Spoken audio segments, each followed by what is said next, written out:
Fala galera do canal WWE em geral, aqui é o Zezo trazendo pra vocês mais um vídeo galera. E hoje eu trouxe mais uma vez aqui um membro do canal, um top guy meus amigos. Por favor, deem boas-vindas para ele, o Ronai Menezes, que está presente aqui hoje. Seja muito bem-vindo, cara. Olá pessoal, bom dia, boa tarde, boa noite a todos que estiverem ouvindo. Meu nome é Ronai e provavelmente é a primeira vez que vocês ouvem esse nome, né? Eu gosto até de me apresentar para o pessoal como Ronai, o primeiro e único, igual o Ricochet fala, né? The only one. Eu tenho 28 anos, sou de São Paulo e acompanho a WWE desde o primeiro dia que foi transmitido aqui na SBT no dia 4 de janeiro de 2008. Desde então nunca deixei de acompanhar sequer um dia. Inclusive quando acabou a WWE na SBT, eu fui todas as semanas na Lan House perto de casa, às terças para acompanhar os melhores momentos do Raw, aos sábados para acompanhar os melhores momentos do SmackDown e uma vez por mês para ver os resultados dos pay-per-views. Eu fiquei nesse ritmo até março de 2010, quando eu ganhei um notebook de presente e pude assistir a WrestleMania 26 ao vivo. E aí, desde então, sempre fui acompanhando ao vivo tudo que eu pude, né? Nossa, então você teve dois fatos bem interessantes. Você acompanhou tudo sem parar, não teve nenhum momento de pausa. E você foi privilegiado de ver desde o primeiro episódio do SBT. Você lembra mais ou menos como foi esse episódio, cara? Sim, sim. Começou com a apresentação do que era a WWE em questão, aí apareceram o Jarbas Duarte, Michel Serdan. Só de falar esses nomes já é algo clássico, né? E o Nostálgico. primeiro combate que eles exibiram nesse primeiro programa foi John Cena e Shawn Michaels na WrestleMania 23. Foi o main event daquela WrestleMania, né? Eu lembro que eles focaram esse primeiro programa praticamente nessa WrestleMania inteira, que exibiram o Maga e Bobby Lashley, Batista e Undertaker. Foi um dos melhores programas, na minha opinião, né? E a Legal, partir do cara. segundo programa que eles começaram a exibir conforme o que estava acontecendo na época, né? Nos Entendi. Raw e SmackDown.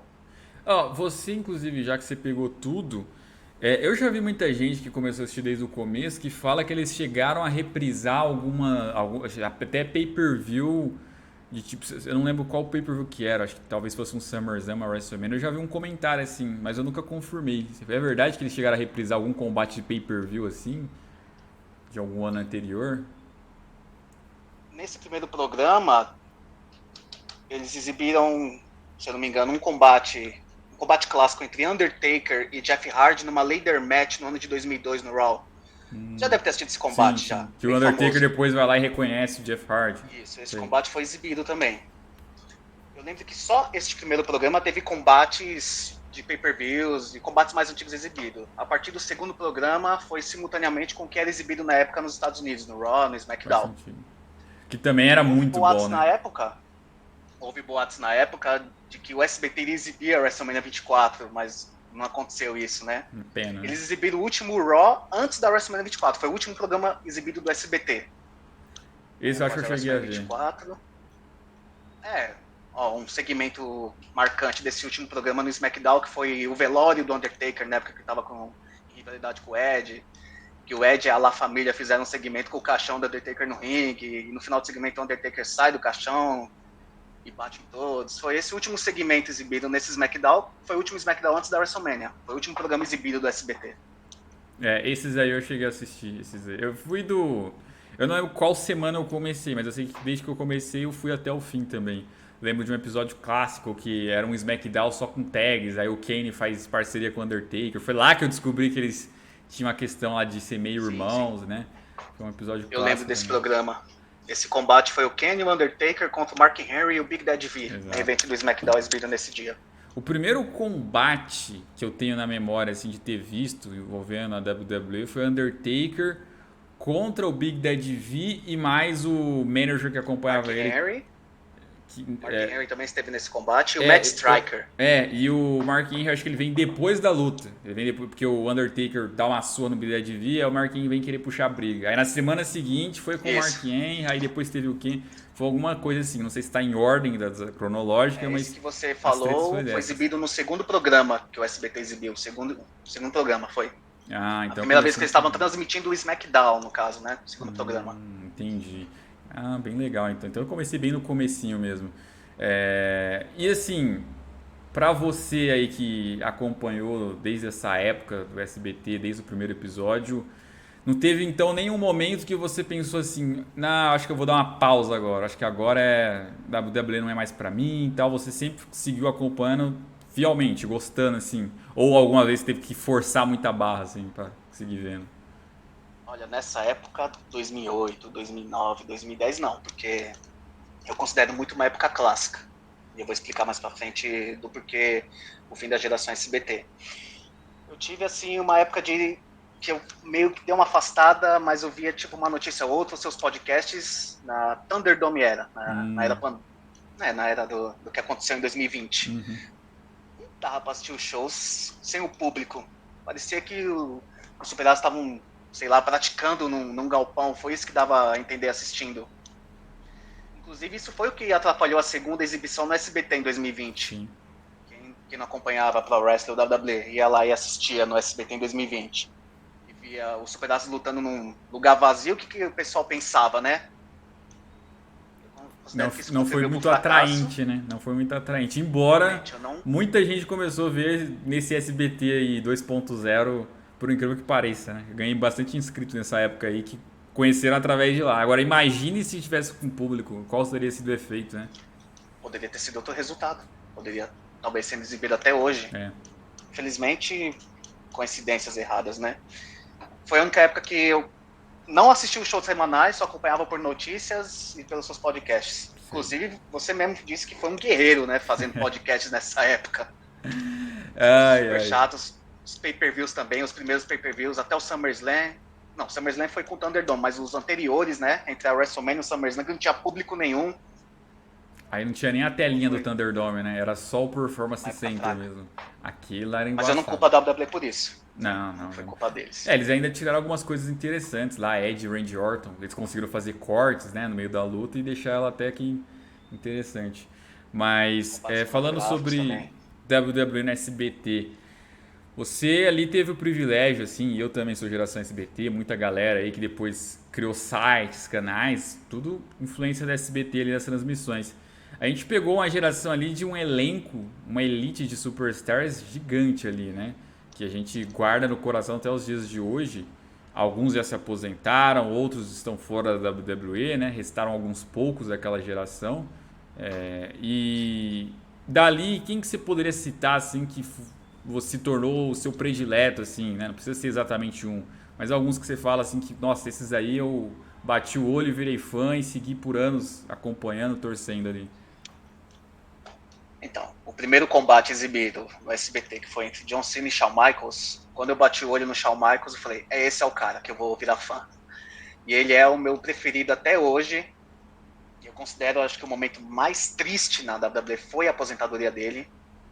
Aquela WrestleMania 26 foi feito de uma maneira épica, né? Só que acompanhou na época, viu a loucura que estava passando na cabeça dele de tentar derrotar o Undertaker.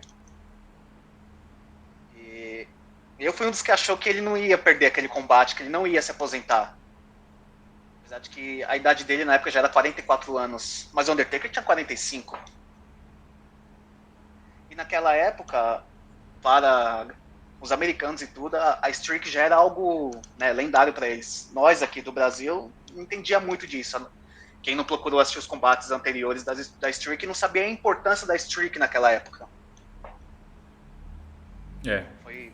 Foi algo histórico. Então, pra você foi bem mais doloroso porque você realmente achou que ele não tava indo embora. Ele bateu o Undertaker Não. e pronto. É, imagino. Ah, Eu, a eu, storyline. eu, por ter batido o olho e acreditado ali que o Undertaker era o melhor de todos e pronto, acabou, eu torci fielmente para ele com muito medo naquele dia, né? Aí quando ele vence, eu não fico triste, eu fico mais aliviado, porque eu tava com medo dele ser derrotado. Então, pra mim, a minha preocupação maior era a streak quebrado, não era nem o Shawn Michaels aposentar, porque eu gostava muito mais do Undertaker, né? Eu considero este combate melhor que o da WrestleMania 25, né? Eu considero. É. Pelo menos a história contada e os movies feitos nesse combate. Ele teve muito mais finishers, né? A Shawn WWE Michaels considera o da tomou... 25 o seu melhor combate de WrestleMania na história, né? Ela no seu site colocou o ranking e colocou ele em primeiro, inclusive. Acho que é porque Acho que é o da melhor olhar esse 26. ranking de novo, hein? O da 26 ele rola alguns bots ali, né? Em alguns golpes que são feitos. Não, aquele voo do Shawn Michaels na mesa, eu acho que ele mirou errado ali. Quer dizer, ele acertou as pernas do Undertaker, mas eu ainda acho que ele mirou errado. Ele não caiu em cima do Undertaker 100%. É. Mas é coisa assim que a gente. Ainda mais na época, a gente nem prestava atenção nesse negócio de bot. Não tem nem problema. É, Você falou um negócio anterior aí sobre o fim da geração SBT, né? Que você considera que foi uma era queria, clássica e que se encerrou em determinada data. Você pode explicar pra gente aí que eu tô bem curioso agora. vou falar bastante, tá? Fica à vontade. Se você quiser me interromper, ou eu faço pausas para você comentar. Tranquilo. Vou falar por uns 10 minutos. Bom, eu vi você comentando no vídeo de review da WrestleMania 38, o Triple H se aposentando com o Undertaker entrando no Hall da Fama. Você comentou que ali você estava vendo o fim da geração SBT. Só que eu tenho uma visão um pouquinho diferente sobre o fim da geração SBT. Eu digo que a gente é privilegiado, porque quem acompanhou aquele início da geração acompanhou o fim da Ruthless Aggression Era. A gente estava naquela era ainda, no início de 2008. Aí o fim da geração SBT ela se iniciou ainda em 2008. E a primeira coisa que fez marcar esse fim, a mudança de eras. A Ruthless Aggression ela durou até junho, se eu não me engano, quando a WWE decidiu trocar a classificação de TV 14 para TV PG. Ela fez isso primeiro no Raw, depois em outubro ela fez no SmackDown. Mas junto disso, os dois primeiros fatores, além da troca de eras, a violência nos combates. Eu gosto de usar um exemplo bom de violência nos combates, a Elimination Chamber de 2008. A do Rock, o Triple H ganhou e iria lutar contra o Randy Orton na WrestleMania, né? Não sei se você lembra desse Sim, combate. sim. Esse combate foi violento, sangue, eles usavam a jaula como arma. Aí se você, por exemplo, assiste a Elimination Chamber de 2009, qualquer uma das duas, já não são combates violentos, já não teve sangue. Só teve alguns oh my god moments, mas tenta comparar um com o É uma outro. boa comparação mesmo. A violência diminuiu junto com a troca, né, da classificação. O sangue também foi cortado naquela época, no meio do ano. Se eu não me engano, a WWE decidiu cortar de vez após aquele combate entre o Chris Jericho e o Shawn Michaels. Eles tiveram uma longa rivalidade em 2008, mas teve um combate no início dessa rivalidade que o Shawn Michaels mais sangrou, que eles tiveram que parar esse combate. Foi ali que o Vince falou, não, chega de sangue, chega. E aquilo cortou sangue, né? Inclusive tem uma historinha bem interessante, não sei se posso fazer uma pausa, mas tem a ver Pode eliminar. esse negócio. Foi um acontecimento que fez com que o Batista saísse da empresa em 2010.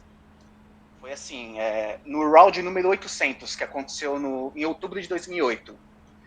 O main event desse Raw foi Batista e Chris Jericho, numa Steel Cage match pelo World Heavyweight Champion. Chris Jericho, não, era o Batista do campeão na época. E aí, o sangue já estava cortado, não podia, né? Só que o Batista, ele quis marcar esse combate, né? De alguma maneira, por ser um Raw especial. E durante o combate, ele se sangrou, começou a jorrar sangue. E não estava no script esse sangue. O Vince, quando viu isso, ficou pé da vida. E aí, após o término do combate que o Batista perdeu, ele chamou lá nos backstage o Batista, o Chris Jericho e o Jim Malenko, que foi o produtor do combate. Uhum. E ele multou os três por esse sangramento. Ele multou o Batista em $100 mil, o Chris Jericho em 15 ou 20 mil dólares e o Jim Malenko em 5 mil dólares. Só que o Jericho e o Malenko, eles não sabiam que o Batista ia causar o sangramento. Eles não sabiam. Aí o Batista pagou a multa dos dois, se desculpou com os dois, mas a partir daquele momento o Batista falou, quando acabar meu contrato eu tô fora. Então você vê como a WWE ficou rigorosa nesse negócio de sangue ainda no ano de 2008, sendo que alguns meses atrás isso era muito comum ver nos shows deles. Entende? Então, além da violência nos combates e o sangue, outra coisa clássica, as cadeiradas na cabeça. Principalmente ali, quando a gente era da geração SBT, ali nos programas do SBT, era normal quase todo combate ter cadeirada. Que eles davam aquela travada, né? Pra não mostrar explicitamente e depois voltava a imagem. Naquela época, as transmissões dos Estados Unidos eram explícitas as cadeiradas. O SBT É. trocava a câmera, colocava a câmera no público.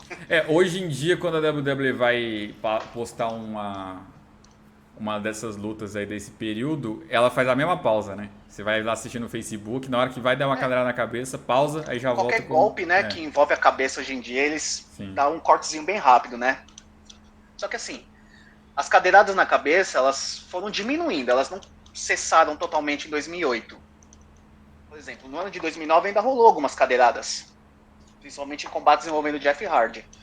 Só que no ano de 2010 ela limou mesmo, limou cadeirada na cabeça. Tanto que no combate entre o Undertaker e o Triple H na WrestleMania 27, rolou uma cadeirada, né, do Triple H no Undertaker. E ambos foram multados por isso.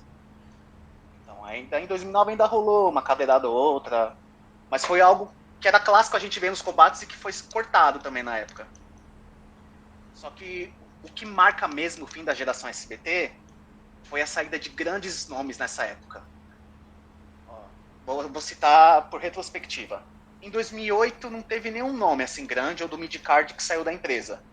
Começou mesmo em 2009 com o Maga, que ele teve seu último combate e acho que foi demitido ou saiu e acabou O falecendo. contrato.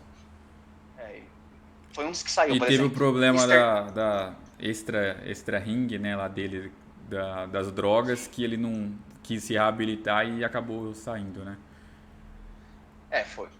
Querendo ou não, foi uma perca para quem foi daquela geração de É. 2008 do SBT. Não, Mr. o Maga, Kennedy, cara, ele é um dos monstros que mais marca a galera. Até hoje você faz vídeo sobre o Maga ou posta foto sobre o Maga, a galera comenta muito, assim, sabe? Até mais, ele era até mais assustador que o Kali, por exemplo, pra galera. ele teve um grande destaque em sua época, entre 2006 e 2008. Teve um baita destaque.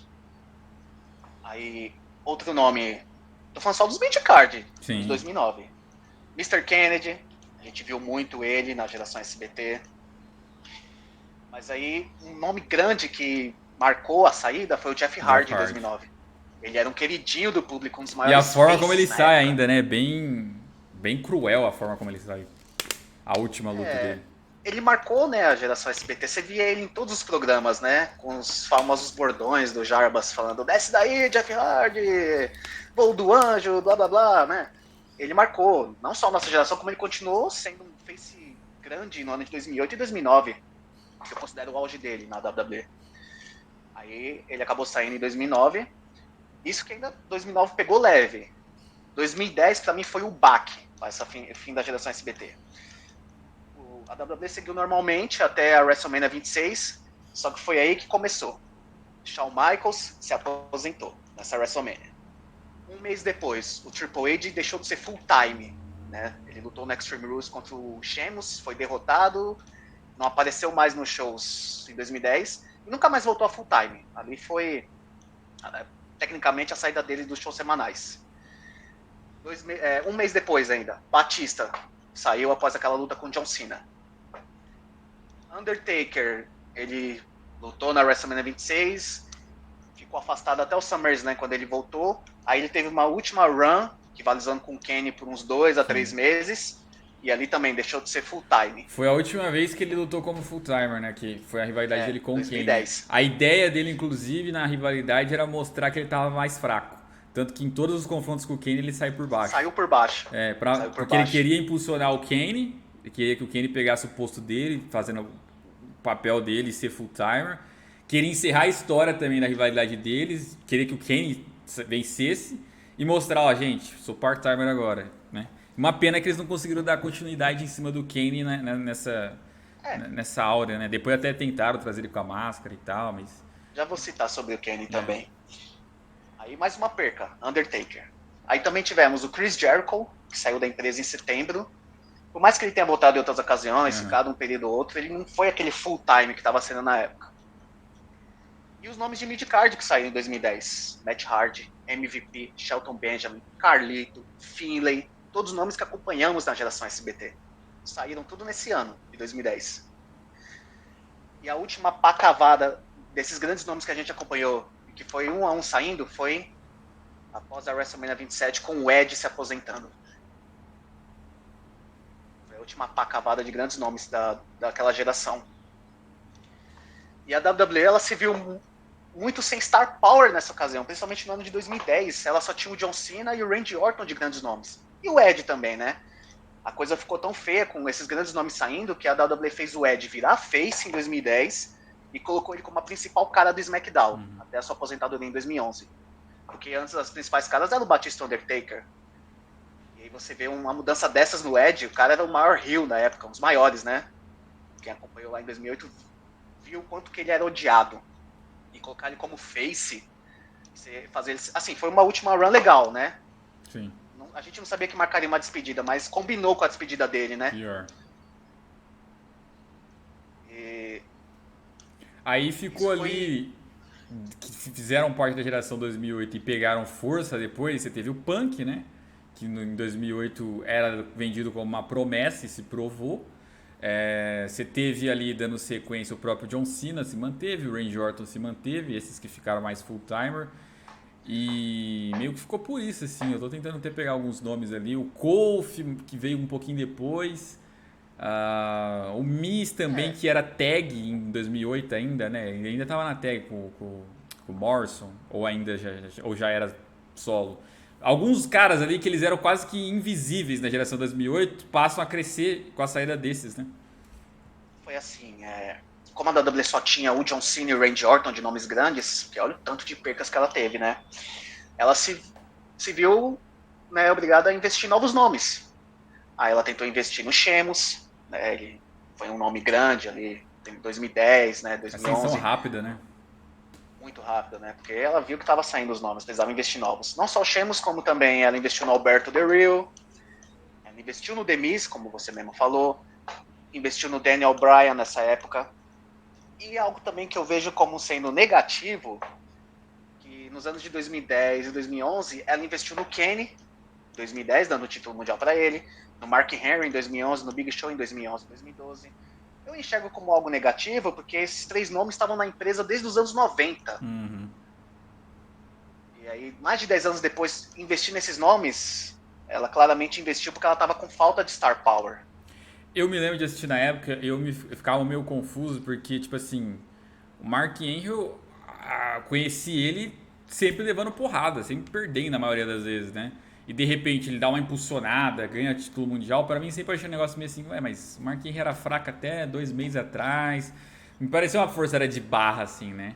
Então eu tive dificuldade de engolir um pouco ali a situação do Mark Henry. O Big Show nem tanto, que pelo menos você ainda pega o Big Show sempre tendo um adversário trabalhoso, que tinha um Undertaker pra ser o policialzão a para ele. Se fosse alguém ali diferente ia sofrer um pouco mais. Então, realmente, né? Eu tô recordando aqui, foi um período que a WWE tentou até umas alternativas. Isso em 2011 para 2012, né? Em 2012 já muda já também de novo. O Mark Henry sempre foi usado como aquele nome a ser superado por um tipo de underdog que aguenta levantar homens pesados, né? Aí, de repente, colocar ele como um nome imbatível, que foi o que ele foi em 2011, porque, vamos lá, após a saída do Ed, não tinha ninguém no SmackDown para ser o principal nome da empresa no SmackDown. Aí a WWE colocou o Randy Orton lá no SmackDown para ele ser o principal cara na época, né? E o John Cena no Raw, os dois dominando, um lá e um cá, né? Muita gente pensou que seria o Christian, mas o Christian não tinha tamanho. Aí eles fazem meio que uma inversão. O Christian ganha, vira heel, o Orton vira face. Eles invertem. É uma pena que fizeram com o Christian nessa época. Ele ganhou o título com a ajuda do Edge no Extreme Rules. Uma semana depois, perdeu pro Randy Orton. E aí eles tiveram uma feud gigantesca que durou 4 pay-per-views. E aí ele chega a recuperar e perder de novo, nessa época. Isso, teve umas trocas de título. Aí o Randy Orton praticamente imbatível nessa época. Aí ele pegou o Mark Henry no Night of Champions e perdeu o título. Foi. A rematch foi no Hell in a Cell, e perdeu o título pro Mark Henry. Então o investimento nele foi grande no Mark Henry. Então se você pega a WWE em 2011 e compara com ela em 2008, é muito empresa. diferente. Por isso que você falou que acabou por ali, né? Faz sentido, realmente. Faz sentido falando. Eu lembro quando eu fiz esse comentário, foi pensando assim, é porque os últimos resquícios que existiam, né, de superstars daquela geração estão aposentando em definitivo. Mas de fato, embora eles só aposentem agora, Undertaker, Triple H, o próprio Edge que voltou pode aposentar em algum momento aí, o John Cena que virou part-timer, eles já não eram os mesmos de 2008 já em 2011, porque viraram part-timer, ou no caso do Triple H pegou outras funções, ou saíram da companhia e voltaram depois. Então eles como full-timers, eles como personagens que eram em 2008, já havia acabado há muitos anos, né? Já era uma outra safra que a gente estava vendo. Isso, aquela geração que a gente acompanhou em 2008, ela foi aos poucos acabando, e quando era 2011 a gente só tinha 20% dos nomes que estavam naquela época. E você acha que o roster que veio depois ali, independente seja 2012, 13, 14, o atual, você acha que nenhum chegou próximo a ser o que era aquela galera de 2008? Nenhum te agradou tanto igual aquela galera? Eu considero que em 2016, 2017 a gente tinha um roster muito bom. Tinha o Finn Balor, Kevin Owens, Sami Zayn, Samoa Joe, Seth Rollins, Dean Ambrose, Roman Reigns, AJ Styles também. Eu não vou lembrar de todos os nomes. Eu considero que na questão de wrestling tinha um.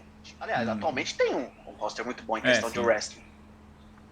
Mas os nomes atuais não tinham o peso e impacto dos nomes de 2008. Não tinha os personagens que a gente viu. E também a era em questão ajudava, né? Sim. Com a questão da violência, sangue, cadeiradas, né? Outro exemplo de combates que mudou muito. Ó, se você assiste a Hell in a Cell entre o Edge e o Undertaker no SummerSlam de 2008, pra mim foi a última Hell in a Cell que realmente era uma Hell in a Cell. Combate brutal e usado para finalizar rivalidades. A partir de 2009 virou um pay-per-view. E se você assiste as Hell in a Cell matches de 2009, a jaula parece que tá de enfeite ali. É um exemplo. Isso é verdade. E também essa transição de eras marcou o auge da era Super Cena, né? Que na minha opinião começou no finalzinho de 2009, quando ele começou as camisetas coloridas. Ele começou o auge Super Cena até meados de 2013 a 2014. Eu sou fã do John Cena, não me considero um cenete, eu sou fã dele, sinto falta dele hoje em dia. Mas naquela época era chato ver ele todo santo Raw no main event batendo alguém. Ou nunca sendo derrotado de maneira limpa. Por outro lado, muita gente hoje em dia cobra mais que o top guy lute mais vezes em shows semanais, né? Ou pelo menos apareça mais vezes, né? Você vê como que teve as mudanças nesse sentido. Antigamente era o Cena e ele todo show era ele lutando no fim do Raw, duplas ou individual e fazendo as mesmas coisas, até que enjoou. E até um meme recente na internet que era falando assim, ano 2010, 2011. Contra quem o Cena vai lutar no main event do Raw hoje? Era esse o meme da época. Mesmo quando o Punk era campeão, né? Mesmo quando o Punk era campeão, muitas vezes ele não conseguia ser pay-per-view. Aliás, eu acho que ele não foi main event nenhum pay-per-view que não tivesse o Cena junto contra ele. Mesmo ele campeão mundial. Até mesmo quando teve John Cena e John Laurinaitis Knights. Sobre o Punk a gente vai falar no próximo vídeo. Dando até uma diquinha aqui. Porque você vê, você falou, por exemplo, que foram indo embora, foram aposentando, foram virando part-timers nesse período. Você vê a importância que o Punk teve em 2011, né? Porque quando ele explode, aquilo ali pra WWE foi meio que tipo, caramba, conseguimos. Achamos um aqui que realmente é uma grande estrela que a gente pode ter nesses próximos anos. E se confirmou isso, né? Que aqui fica já um teaser do próximo vídeo que vocês vão ver da gente falando sobre o Punk em si. Ele salvou a WWE em 2011. Eu considero os anos de 2010 e 2011 um dos piores anos da empresa. 2010 por esses grandes nomes que saíram. E 2011 só não foi pior porque teve o Summer of Punk.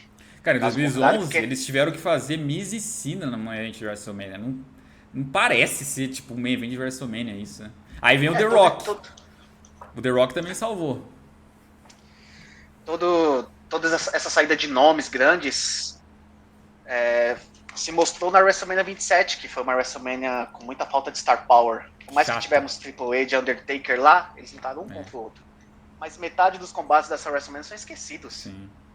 Eram nomes, mas nomes meio que relevantes comparado aos nomes que estavam nas WrestleManias anteriores na Beach. E olha que eu gosto do Miz, hein? Eu gosto do Miz, mas, gente, ele com 2 anos ali de carreira individual, tá disputando um título com Cena no main event de WrestleMania, sendo que antes a gente viu Cena e Batista, Cena, Triple H e Orton, né?